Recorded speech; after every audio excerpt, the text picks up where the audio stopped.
And these couple projects here are going to change this neighborhood. If you've got Kevlar and you've got courage, you can live there. Get used to opportunity zones. The new bill that was passed, it made it a permanent fixture, right? So this was an experiment in the first Trump administration, and now this new big beautiful bill made this a permanent fixture in the tax code.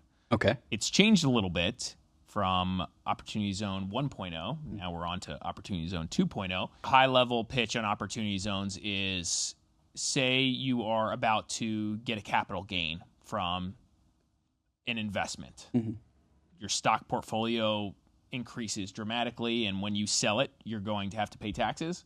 If you roll it into an Opportunity Zone investment vehicle, then you have the ability to defer or completely eliminate your capital gains. Okay. So what would be one of these vehicles? Give me an example. Like, where would you be able to? So basically, an Opportunity Zone describes an area of the country that's selected by a whole slew of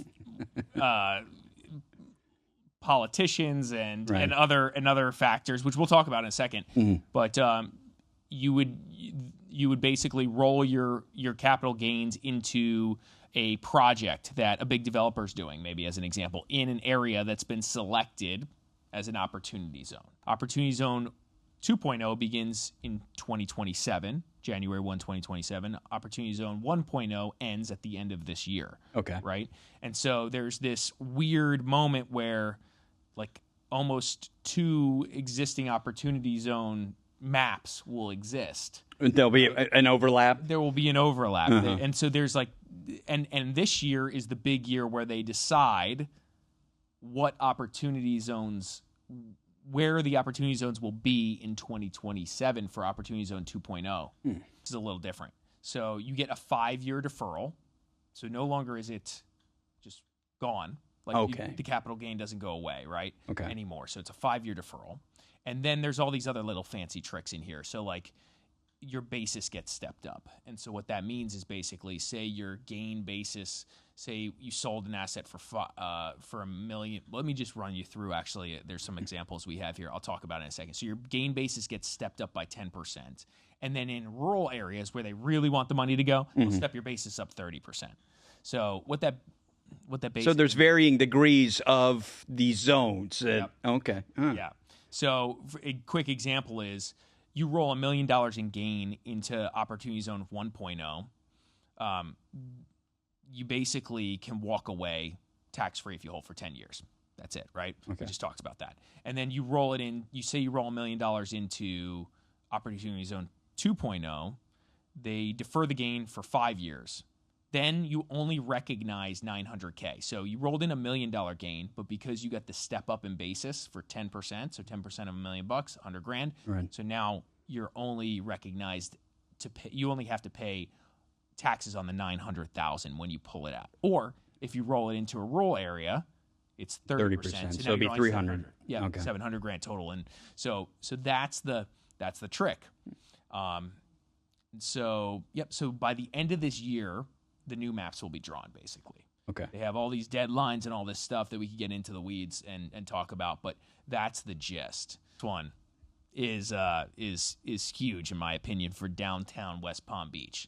Stephen Ross, Publix, and basically the city, the CRA, are all teaming up here to do something pretty epic in an area of downtown West Palm Beach that, frankly, has been sitting vacant for a long time. So, behind the scenes, Stephen Ross, his related group team, has been quietly stitching together land on Banyan and Sapodilla.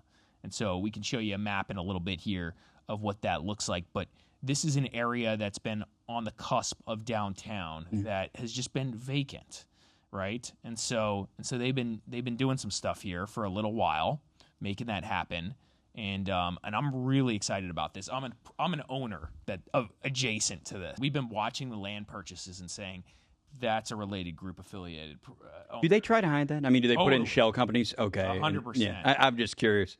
And so they couldn't even figure this out. It wasn't the Real Deal. South Florida Business Journal did a public records request, and they kind of got it through the Publix project. They got the additional information. So, but it's like shells within shells within shells. Yeah. So West Palm Beach officials decided that 1.72 acres of city-owned land around that 202, 204, and 206 North Sapodilla Ave were surplus, which is great. So what that basically means is they could sell it, right? Mm-hmm. And so this we've talked about. Publix, they sold some of this to Publix, right? But in parallel, Related Ross was buying a whole bunch of everything else around it. You're at 1.72 acres for the city site on North Sapodilla.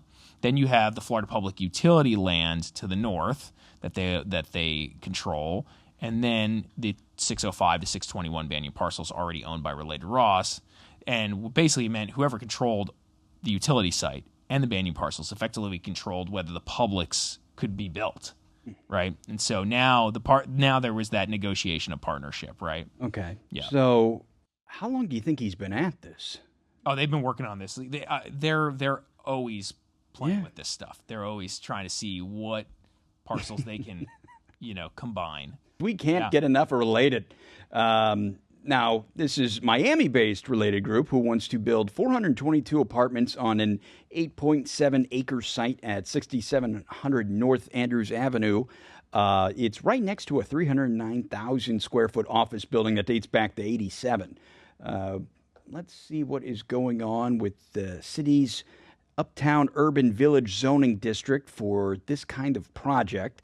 And the understanding is how 62 workforce units tucked right into the deal might be enough to be part of the Florida's Live Local movement. This is the red tape. 8.7 acre parcel, right? It's pretty big. That already has a 309,000 square foot office building that was built from the 90s or 80s, built in the 80s. Yeah, which they're going to keep, by the way, right? And so they've already hired the architectural firm. And, again, this isn't like random rezoning. Fort Lauderdale spent years crafting this plan, right? This uptown urban village plan. And this is about 353 acres in the Cypress Creek area that they've planned to designate as uptown urban village. Mm-hmm. So this will be interesting. This is one of the projects in that area that plans to kind of, recreate or redefine what that area feels like with more residential housing, mixed use. That's kind of the theme right? Down here all over. Overall, we're expecting a little bit more strength from the housing market. Okay, that's good. Whether it be for development projects. Seems like financing is flowing again, which it stopped for a while, maybe a year and a half ago, and it felt like the brakes were on. Mm-hmm. And as we can see, these developers are building still pretty actively right here in South Florida, and we probably can expect more of that, whether it's mixed use, residential apartments, or spec homes, etc. And then likely we can expect to see a little bit more of that pent-up demand turning into actual transactions this year. Mm-hmm. So we're looking forward to a pretty solid year of sales. Towards the end of the year, I felt like we started to see things pick up. Integra planning to add a hotel to their proposed Fort Lauderdale Sereno condo, which is interesting, right? So they went from basically this low-density project to now more density, which is the theme of South Florida as well, right? Especially in Fort Lauderdale. So here it is. Imagine you reserve a spot in a 76-unit boutique condo by the beach, and then all of a sudden the developer says, well, we're adding 113 hotel rooms, more condos, and commercial space into the same project. You're looking at the Sereno project right there. Now, if you move a little west, a little bit more, you're going to see Galleria, right? This whole thing is under a Live Local massive redevelopment project. And this thing is going to change completely, which it'll be awesome when it's done. Oh yeah, when it's done, it's just the growing pains, and because as we've talked about on here That before, road isn't big. It's like It's not big enough, man. there's right. I mean, you got two bottlenecks. Yeah. Like the congestion is going to be insane. Yeah, so even after, there's just going to be so many humans. By the way, that's a huge mall. It's a very well-known mall. So there's a lot of humans moving through there already. There's just going to be a lot more humans, and it's going to be very different. There's going to be a lot of residential, apartments, condos, mixed use, mall type tenants. Everybody's going to be over there on the north side, south side. Everywhere. That whole thing's getting redeveloped. And then you add the Sereno project, just saying, hey, well, if they're doing it over there, why don't we just add more density here? And you did it for them, or you're going to do it for them. You should do it for us, too, because we want to make more money. Imagine a 5-star Mandarin Oriental that was supposed to open in 2020. God, I can't believe it's been that long. It is still wrapped in scaffolding. And now it sits in Chapter 11. In East Boca Raton. Yeah. In an area where you would say... It looked like they made progress. I've gone by a few times lately. No, they're moving along, right? Yeah. Oh, my God. Any movement at this point seems like is exciting. What is happening? Yeah. All right. So... $1.5 billion, by the way. Okay? Oh, my God. All right. So this was pitched in 2015. Bananas. In 2015... as a $1.5 billion Via Meisner complex, 164-room, 5-star hotel, branded residences, private club, and high-end retail design to put downtown Boca on the global map as if it wasn't already. Now, construction began around 2018, and of course, COVID, supply shocks, and you had strict brand standards, rising rates, lawsuits, everyone hates everyone else. And pre-construction buyers turned the timeline into quicksand, leaving the project roughly 70% complete and dependent on Chapter 11 as yet another tool to refinance about $210 million in secured debt, preserving an estimated $450 million in future value, and convince investors that this isn't a failure, but a very expensive fight for more time. Instead of the Save Boca signs, why don't we have Save Mandarin Oriental? Yeah, we need. My God. They need more saving. Oh, yeah. Man. I think they built Dubai in less time than this. I think so. Yeah. I think so. So now it's like, hey, late 2025, the hotels, they argue, is 70% complete. I don't even know if that's true. They're starting to stucco the outside of the building. Oh, that's right? great. So, yeah. So it's like, okay, it's starting to look at least not so ugly from the outside, right? So now we're kind of getting to that spot, right? And by the way, the developer, get this, I think many people will laugh at this. The developer is still publicly saying, hey, we're going to get this done by 2026. So, gosh, man, I hope you get it done. Well, I guess, and I remember when we were talking about this literally years ago, when some of the pre-sales, like people wanted their money back, and I was under the impression, they were suing and winning and getting it back. I'd imagine that it compounds the whole problem where you don't have the financing to finish it. Totally. Because they build based on, and part of the game here in Florida is the pre-sale. The pre-sales, exactly, as we've talked about so many times. And you get all this cash and you get to use it to do your thing. And then when people are suing you because you're not completing it and winning and getting their money back, that's a slippery slope. What's the strategy here? You're filing Chapter 11 so you can buy yourself more time with the debt. And so you're trying to restructure, right? You're just trying to restructure the debt. So again, this doesn't, in my opinion, instill confidence, but these guys are going to use every tool they have to continue to do their thing to get this project done. Pulte has bought a site in Margate, right? And this is kind of the trend. Dead golf courses. Yeah, become few of those $500,000 townhomes. Right. That's the bet. That's the bet Pulte's making, and it's in Coral Edge. It's Coral Edge in Margate. So we'll throw that up on the screen here so you can kind of see what that looks like. 21-acre former golf course that's become a townhome community for roughly 130 families. Pulte Group, one of the biggest home builders in the country. Actually, I didn't realize that.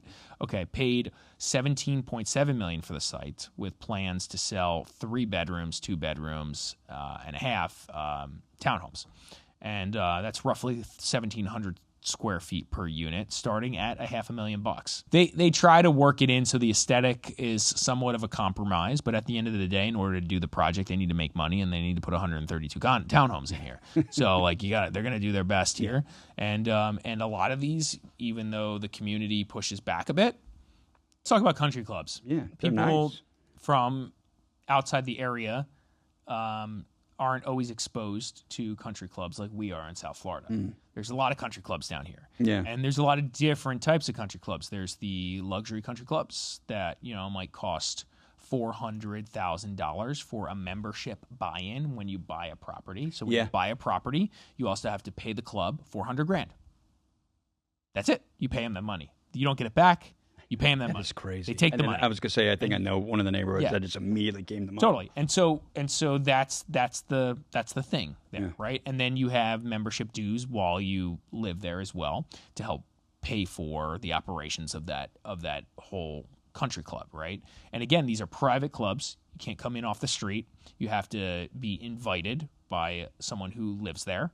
In most cases, most of these clubs, again, the public can't become a member either. So you're either living in the community, and you have, and obviously, if you live in the community, you have to be a member, so that's called a mandatory membership equity. And most of these communities are that have these country clubs, or you're a guest, and that's the only way you get access to these communities, right?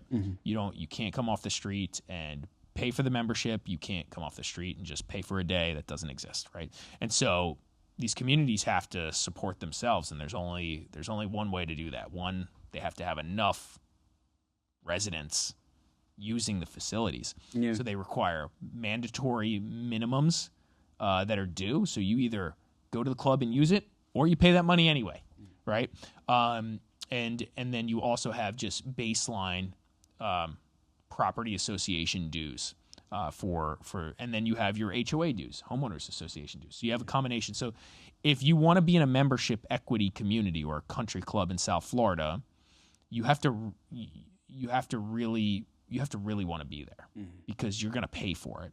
And so we meet with a lot of people who think they want to do that, and then they realize how much they're draining. Yeah, and then they're just like, well, why am I paying this much for golf?